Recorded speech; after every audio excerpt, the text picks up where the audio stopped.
Hello, everyone, and welcome to our May edition of the Inclusion and Wellbeing Forum. You're all very welcome. We already have 30 people, so that's great. Thanks for joining us. Today, we are joined by the wonderful Veronica, who is the head of inclusion at the Spanish school in Abu Dhabi. And she's going to speak to us today all around understanding and managing and supporting children with more complex needs. As always, we would ask everyone to mute your mic when you enter.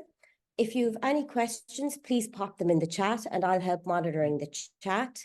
The sessions that we do are our best advice as people who are experienced in the field, but it is not hard and fast rules. So any recommendations that we make, please do check with your school and your principal before you make any changes to ensure that it is in line with your own school's policy. We welcome service providers and vendors, but please, we are free to attend, no sponsorship, so no selling any goods or services. We can speak about individual cases, but please don't mention names or school names. And I hope that you really enjoy today's session. So I'm going to hand over to Veronica to share her screen. The session will be recorded and we will post the recording on our YouTube channel. All of our websites and YouTube address are all in the chat, so you can find it there. Okay. Thank you, everybody, for being here with me and Catherine from Inclusion. I appreciate this opportunity that they give me to share my knowledge with you. So hopefully this session will be useful for you and you can use the tips that I'm going to talk about in your day work to support our students of determination. So as Catherine said, my name is Veronica Montoro. I'm working in the Spanish School of Abu Dhabi as a head of the inclusion. And I'm working here since the beginning of the project, almost 4 years now. But I'm in Abu Dhabi since 6 years ago. So I have many years of experience working with additional needs difficulties. So hopefully this will help you to use my information. So we are here to talk about additional needs awareness. I would like to first to share with you what is our principal or main mission. The development, the global development of our students, focusing not only in the weaknesses, if also we need to be focused on the strengths, using like an emotional and inclusive methodology. This should be our mission when we are working with our children. But in my daily days job, sometimes I feel how the people are confused about their responsibility. Who is the responsible to detect or to attend the student with additional needs? So I would like that everybody have a clear idea that is the responsibility of all the members of the team. Since the individual assistant, the assistant teacher, the specialist, all the teams that are involved in the education of our students has the responsibility to detect and to attend the needs of the student. So that's why I would like to share with you two main important words that sometimes makes us to be a little bit confused. Because when we are talking about additional needs, we can face situations that children who has disorders, or also we can face situations with children who has disabilities. So it's very important to keep in mind that a disorder is something that makes in the student to have a global functioning related to physical or mental difficulty. In another hand, the disability is not focusing on global functioning, it's more in certain activities or performance tasks. That's why when we are with our students, it's important the way that we look at them, because if we know that they have a disorder, our strategy will be very different than if they have any specific disability. Okay, so this is just to keep in mind, okay, because I know that many people don't have these two words like clear in their mind, okay? So after this introduction, I would like to ask you something, and you can give me through the chat your answers, okay? What is the most frequent disorders or disabilities that you face in your daily days when you are with your students? So please be free to write this on the chat, and then I will have an idea that what kind of student you have in your ADHD. So Devani, thank you. Kesina, Anupa, ADHD. It seems to be really the most common here. Anybody else? okay. We've got autism also. Okay, autism. Dyslexia, Ramya, thank you. Nupa.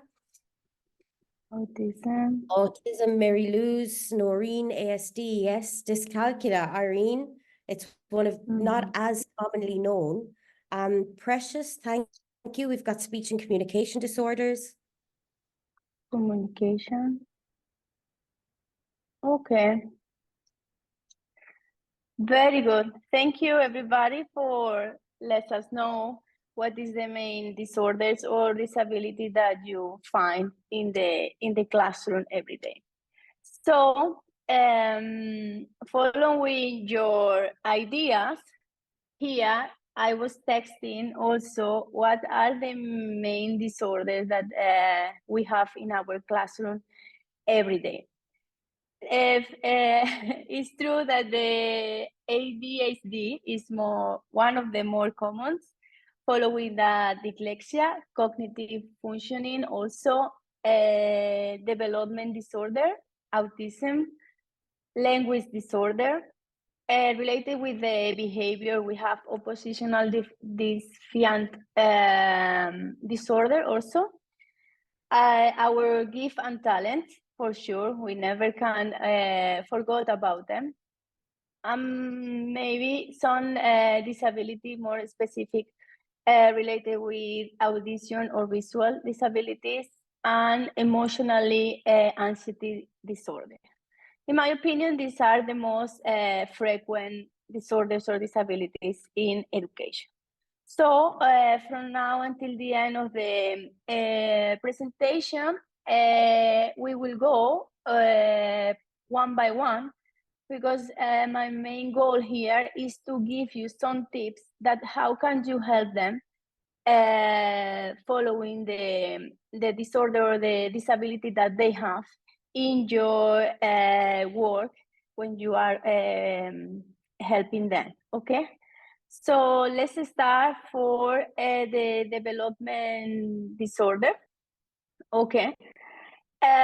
So how can you support a child who has this disorder?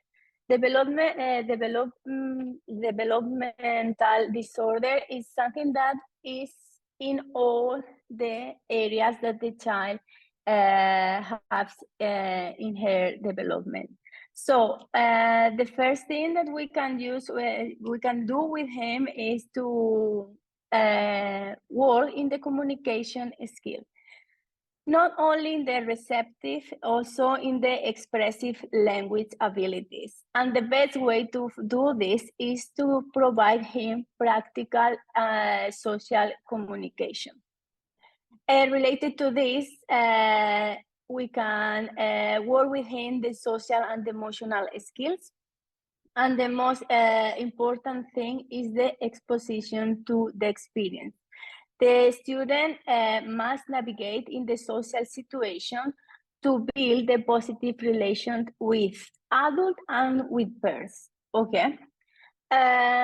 Related to the cognitive skills, the most important thing for our student is to work in the practice, in the practical real life. It's mean like giving them the opportunity to work on attention, memory, problem solving, a situation that will give him or her more autonomy in his daily days routine. Usually, this kind of children have some difficulties in the fine and gross motor skills. These skills, you can practice with them many activities and many games, doing like fun art and craft, drawing, or providing them manipulative objects to focus on the fine and gross motor skills. For sure, as I mentioned before, work with them, the adaptive skills are very important to provide them the independent functioning in the daily day. And for sure, all the sensory integration is very important, because if we work in things like independent, we are not going to achieve like the full integration.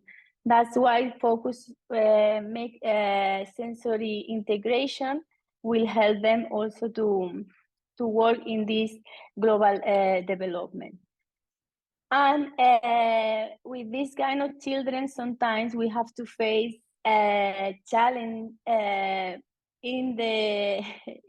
related to the behavior.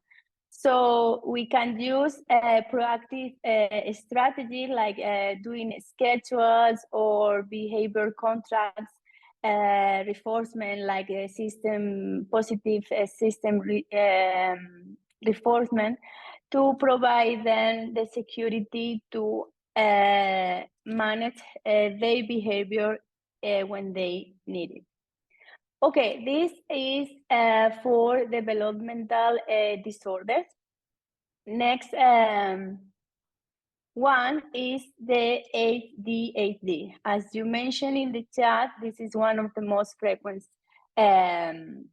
disorders that we face in our daily days. So for me, the priority for this student is to give them routines, provide them a schedule in a way that they can see. It's much better to give them visual schedules or using timers, because this kind of techniques will help to the student to anticipate the transition or when something is going to change. Accommodate the different learning also is very important for this student, using a multisensory instruction. What means that? If you are giving him or her just like a verbal instruction, you should use like another kind of giving him other kind of, sorry, I need to I will drink some water, sorry.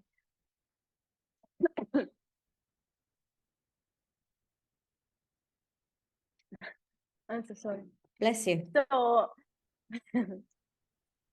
So if you are giving him or her some verbal instruction, if you use also to support this guide with visual or manipulative material, this will help to the student to get the meaning in a different with different styles. So will be very positive for him or for her to understand what is the expectation that you are working, the expectation that you wish for this situation.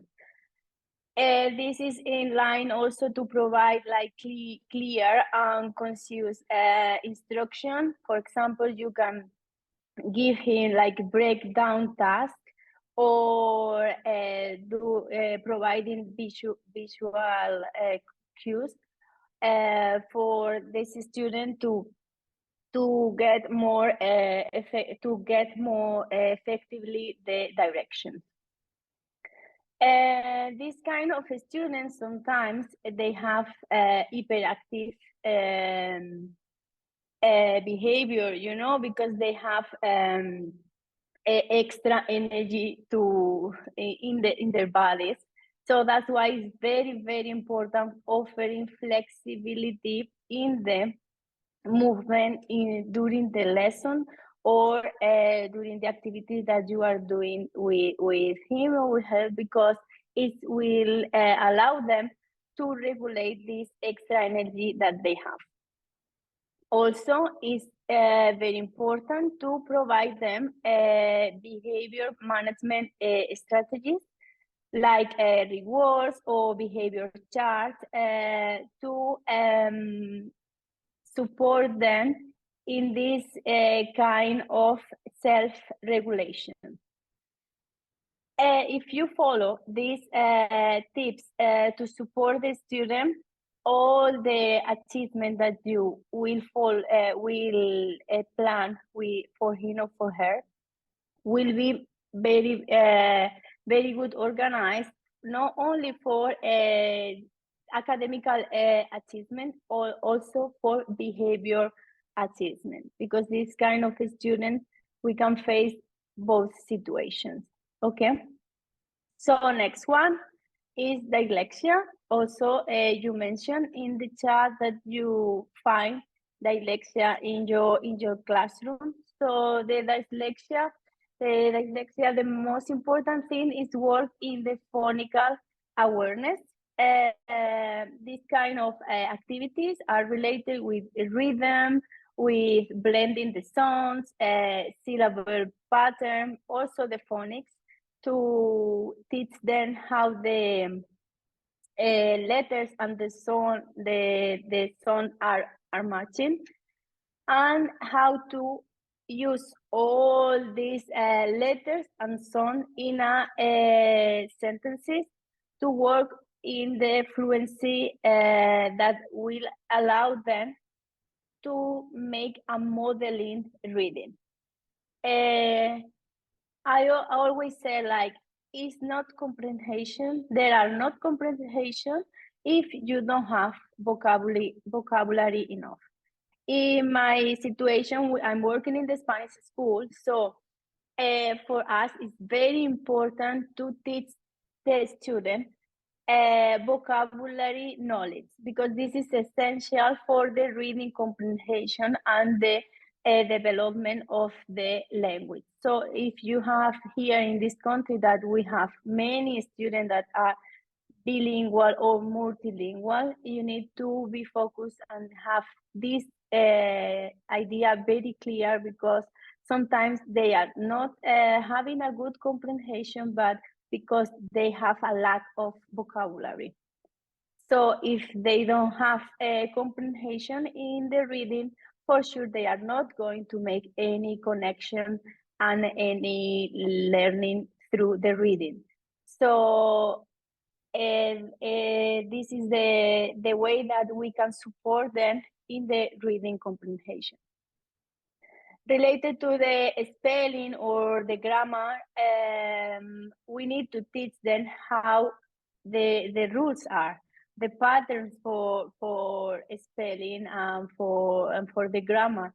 And this is step by step, They will know what is a verb, what is a adjective, what is a pronoun. If they don't get the rules properly, the writing will be will be not like the best one. So that's why focus or have in mind this idea also will help them a lot. Next case will be the students that have cognitive function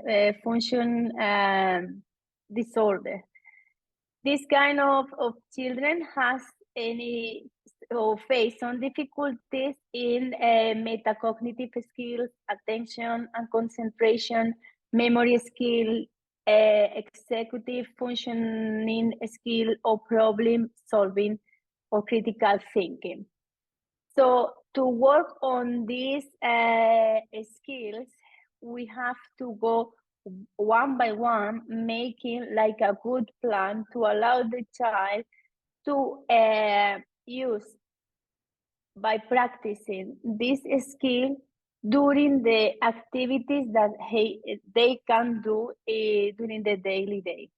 So it will be very good if we included like self-awareness, self-monitoring, and self-regulation, because this is the only way that they can be aware about what is going on themselves.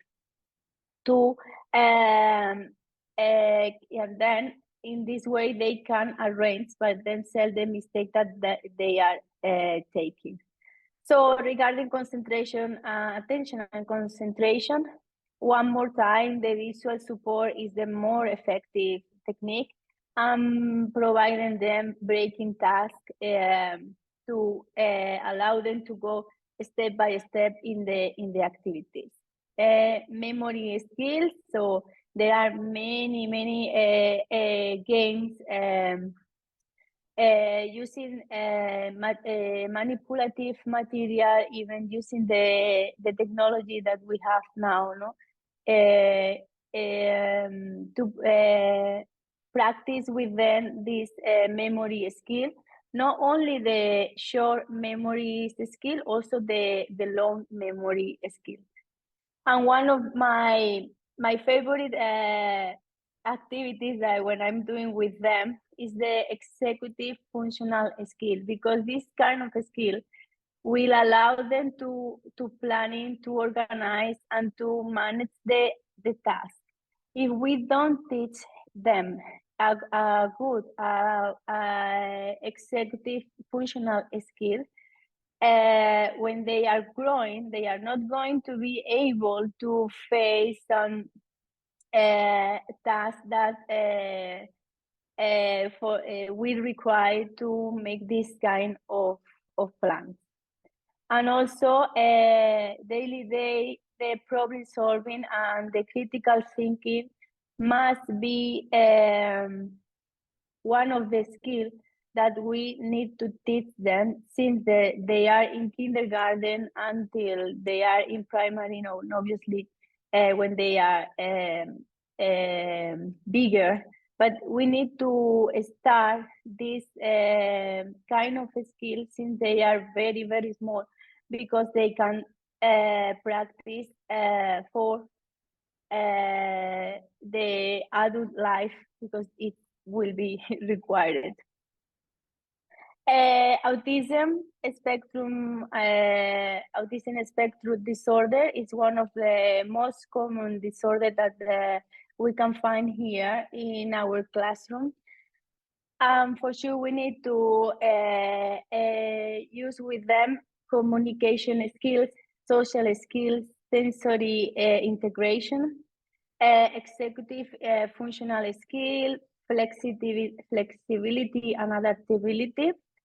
We need to work on their emotional regulation, functional life skills, and for sure, we need to refocus on what are their special interests and strengths, because all of them have something that they are more interested.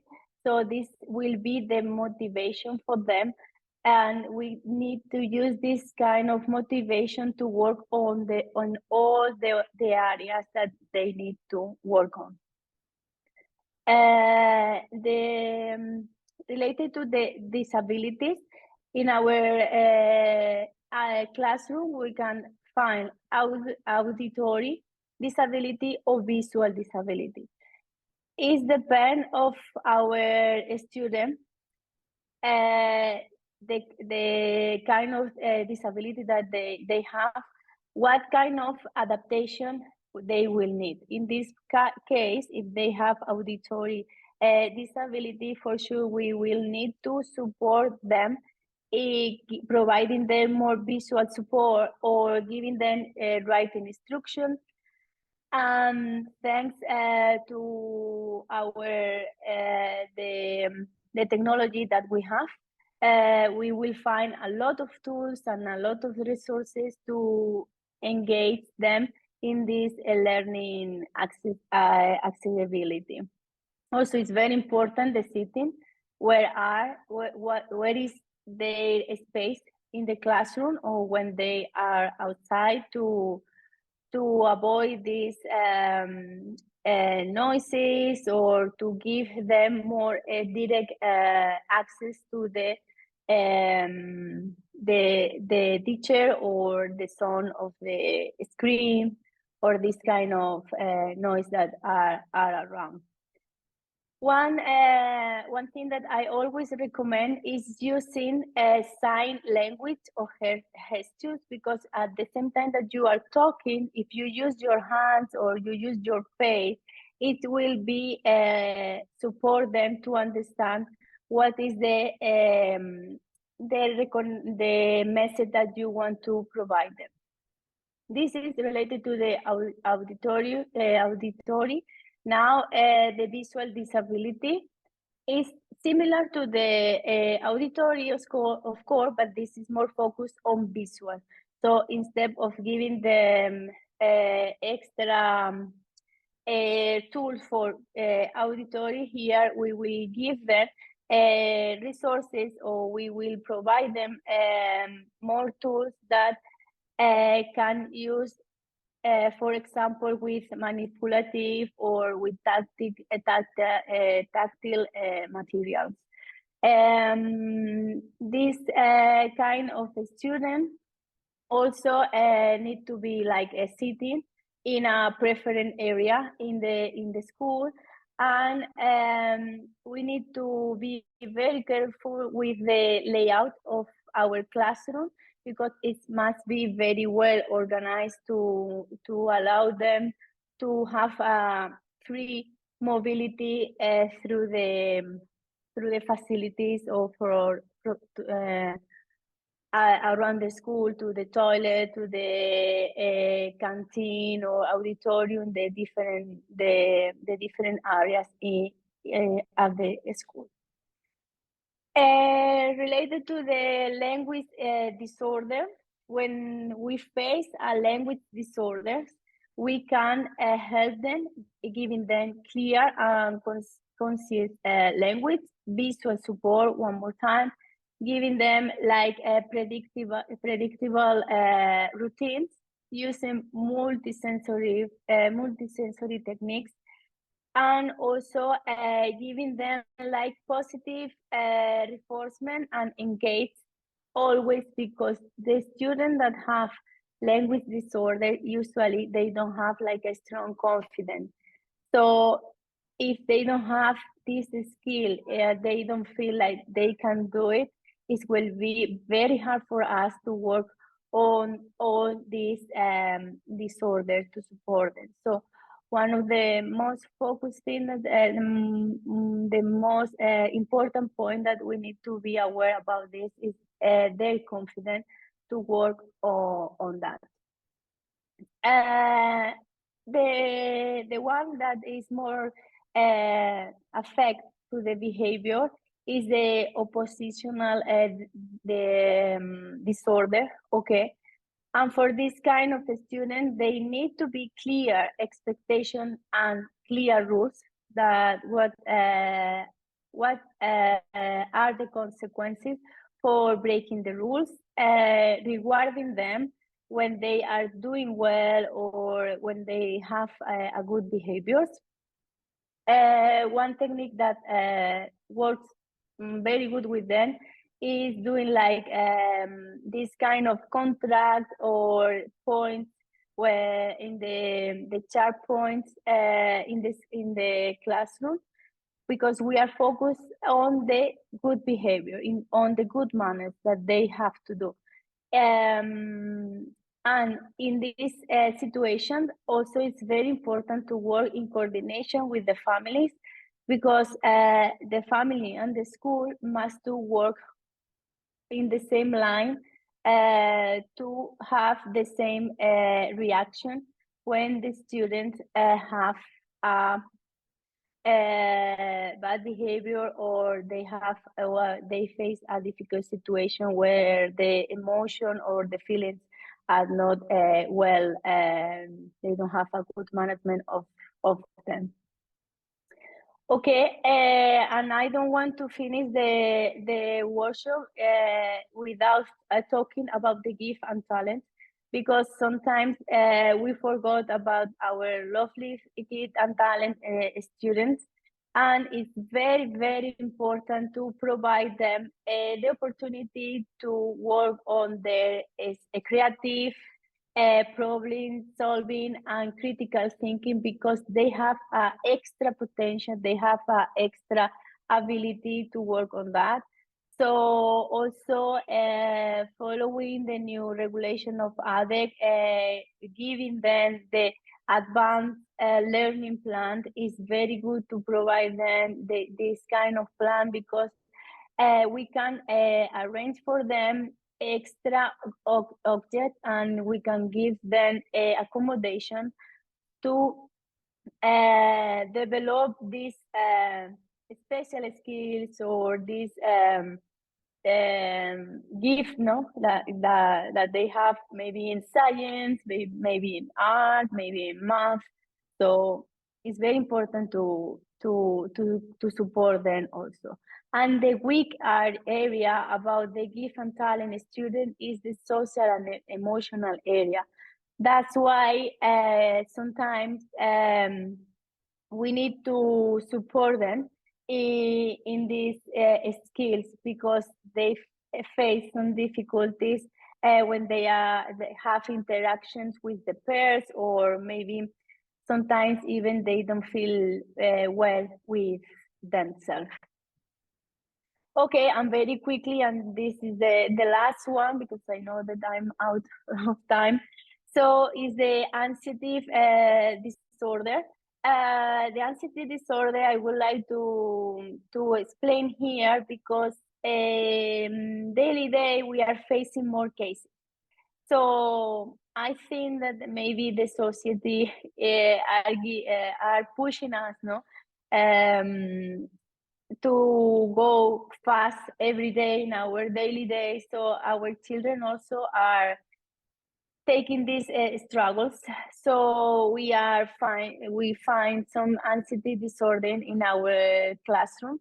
So that's why we need to work with them, to have to give them support to how to manage these anxiety symptoms, and how can we do the best for them.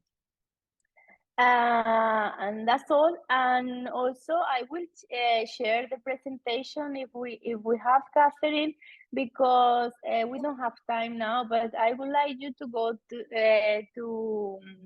through YouTube, okay? You can do to see Veronica. We can do it. It's fine. 10, but it's 10 minutes, the video. Do you want to play maybe the first 3 minutes so people can see? Because this is he's he's a really famous Instagrammer, isn't he? And he actually on my friend's podcast. My friend has a podcast, Spencer Lodge, and he was on his podcast that was released last week, and it was really touching. He's got such a good story. Yeah, Yeah. because that's why I would like to share this history with all of you, because this guy is autism, and he started his school when he was a small child, and it was very tough situation for him, for the families, for the teachers. But with teamwork and working every day, so you can find here in this video how the child have had improved, and the amazing thing that he can do now. That's why I would like to show the video with you to let us to show you how we always have a hope, and our work is very important for our students, because the thing that we do for them, maybe we don't see the result immediately, but after some time, I promise you, we have a very amazing result. So I will share, okay? I will play 3 minutes more or less, and let's see.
We can't hear any volume, Okay.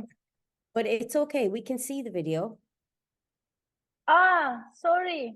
Why? I was Sometimes we hearing have to properly. connect it differently to the speakers, but it's okay. What we'll do, Okay, I will share. Yeah. Yeah. And I'll share Don't the link worry. also to all of our groups. Yeah, I will share right now the link. Then everybody can access to the video and enjoy this amazing case of this child, because it's very, It is a lovely story, isn't it? yeah. And I'll also share the link for the podcast that he did, because that was really moving as well. It almost made the host cry. Mm-hmm. Okay, I'm sharing to everybody. Okay. Okay, done. You have the link on the chat, and then you can see and take your time to analyze the situation, to do like a personal reflection about that, to get motivation for ourselves to keep doing our best for our students every day. Thank you so much, Veronica. This was really useful. I think the practical tips that pretty much everyone can take away and put into action tomorrow will be really, really helpful. If anyone is here today and you've got some really good ideas like Veronica, please reach out to me, DM me, or get on LinkedIn and let me know if you'd like to come and present and share your knowledge with our group. We had over 60 people joining us today. Very often we have over 100. People really want to learn more about inclusion, and we all have good ideas to share. Thanks everyone so much. Next month on our forum for June, we will have a really, really amazing girl. She's an Irish girl called Emer Sproul, and she works with Junior Genius Global, which is a well-being tool for schools where they have a full curriculum to really embed well-being into your practice every day in class. It's really good. So do come and join us again the first Monday of every month. Always, it's free. And please reach out, follow Veronica on LinkedIn. You can see her posts and see what interesting things she's doing every week. Have a lovely afternoon, everyone, and have a great May. Thank you. Bye-bye. Thank you so much. Bye-bye.